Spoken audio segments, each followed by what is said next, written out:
Some mysteries don't whisper. They bleed through, quietly, until they own you. No motive, no answers, just silence. Too loud to ignore. Some truths were never lost, just buried, deep enough to be forgotten but never dead. They defy logic. They leave no clues. They just happen. These aren't stories. They're ruptures, fissures in the world we think we know. And something's moving beneath them. They were never gone, only waiting. Some mysteries don't age. They ferment, sealed in metal, entombed in silence, like a girl who vanished into thin air and surfaced where no living thing should be. The death of Elisa Lam. February 2013. Elisa Lam checks into the Cecil Hotel, a building with a dark reputation steeped in suicides, murders, and restless spirits. Alone, keeping to herself, in a place that feels off. Over the days that follow, people notice something's wrong. Her behavior grows strange. She wanders the hallways, talks to shadows no one else can see, eyes wide with fear, or something worse. She calls home, voice trembling. She hides in corners, like something is watching her. Then, the footage appears. On an elevator camera, Elisa moves, unnaturally, pressing buttons, hesitating, peeking out, as if hunted by something just beyond the frame. Then, the doors close, and she disappears. The hallway stays empty, silent. No footsteps, no screams, just absence. 2 weeks later, her body is found, inside a sealed 1,000-gallon water tank on the roof. No ladder, no forced entry, no sign of how she got in. Accidental drowning, the official cause. But the footage, the facts, defy explanation. Elisa Lamb's death isn't just tragedy. It's a ghost story trapped in static. Her last moments, frozen in grainy images no one can fully decode. Was there silence or screams after the elevator closed? What presence was felt but never seen? And one question that haunts every frame: what really happened inside that elevator? Skeleton Lake. High in the Himalayas, there's a lake that never stays calm because it's filled with the dead. Rupkund Lake, 16,500 feet above sea level, known as Skeleton Lake. In 1942, British troops found it. Hundreds of human skeletons, perfectly preserved, stark white beneath the ice. Crushed skulls.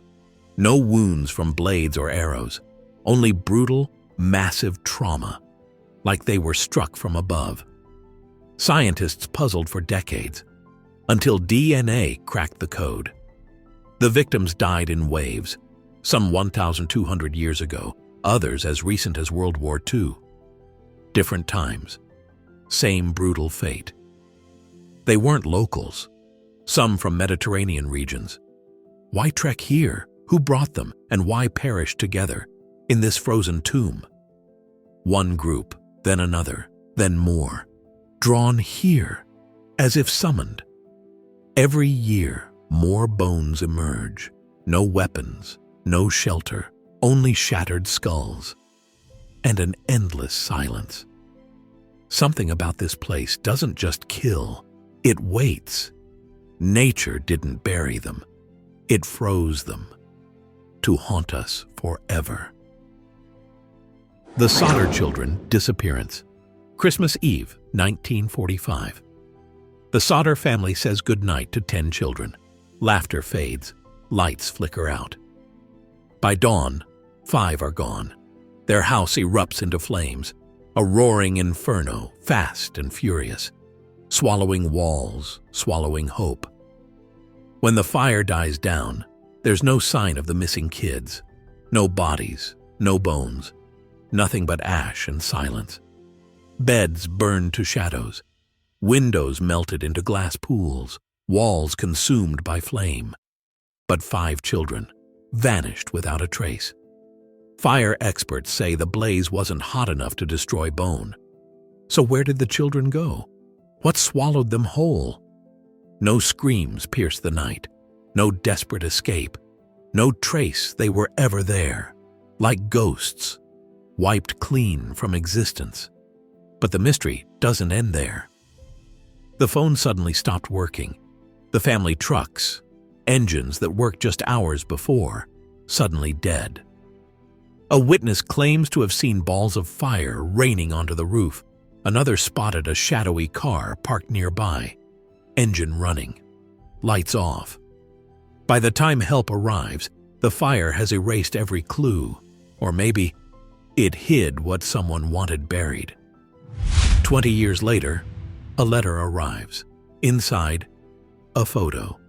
A man, older now, but the eyes, the smile, had a striking resemblance to Louis, one of the missing children. No return address, no explanation, just a chilling message scrawled on the back. Louis Sodder, love you, brother Frankie. The fire didn't end the story, it only began it. 5 children didn't disappear into smoke. They disappeared into silence, and a mystery that still burns. The Flannon Isles Lighthouse Disappearance. December 26, 1900. The relief ship Hesperus approaches the Flannan Isles. The lighthouse looms ahead, its light still turning. But something's wrong. No flag, no signal, no movement, just wind, just water. Inside, chairs pulled from the table. A meal, half-eaten. A single clock, stopped at 9 o'clock. 3 keepers were stationed there. Thomas Marshall, James Ducat, Donald MacArthur.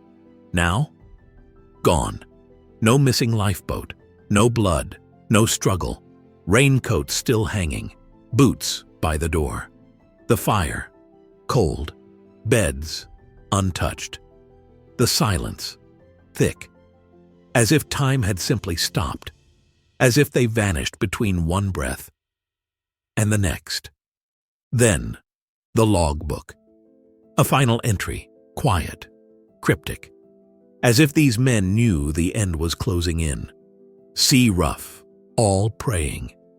The storm is coming. God is over all. But the skies had been calm. No storm reported, no high winds, nothing but stillness. It was as if the storm was inside the lighthouse, and it took them with it.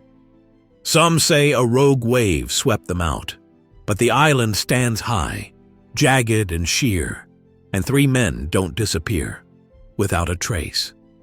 Locals didn't trust the sea. They feared the rock it touched. Some claimed the fog spoke, that it didn't just surround the island, it watched it, and when it called, the lighthouse answered. No footprints, no bodies, only an open door and a light that kept turning. 3 men, erased. No farewell, no sign, only silence. So complete it still howls across the sea. The Max Headroom Broadcast hijack. November 22, 1987, Chicago, Channel 9. A routine sports broadcast, suddenly hijacked. The screen glitches, then a face. Max Headroom, but not the smooth-talking digital icon from TV. This was something else. A rubber mask, stiff, twitching, grotesque. A frozen grin, warped and lifeless. His head jerks unnaturally. The background, a sheet of metal, waving like it's alive. And the eyes, wide, hollow, unblinking, staring not just into the lens, but into you. No message, no demand, just fractured nonsense, rants about soda, mocking newscasters, a hymn to chaos. The audio whines like broken circuitry, the air itself buzzing like a swarm of flies inside the machine. Then, silence, gone. 2 hours later, he's back. Channel 11, WTTW, a quiet Doctor Who episode, violently overwritten. This time, louder, stranger. Max dances, screams, moans behind static, and at the end, a figure appears, swatting at him with a fly swatter. The signal cuts, just like that. Gone. No suspects, no fingerprints, no source, not a single trace. Experts said it would take military-level tech, line-of-sight transmitters, split-second timing, knowledge of broadcast systems most people didn't know existed. But others weren't so sure. Some say the way it moved wasn't human, that it didn't hack the feed. It replaced it. Not a criminal, not a prankster, something else. No demands, no fame, no face beneath the mask. He appeared, then vanished, and whatever hijacked those airwaves that night has never been found. No leads, no closure, just a signal that may still be out there, watching, waiting. The ISTL Woman. November 29, 1970.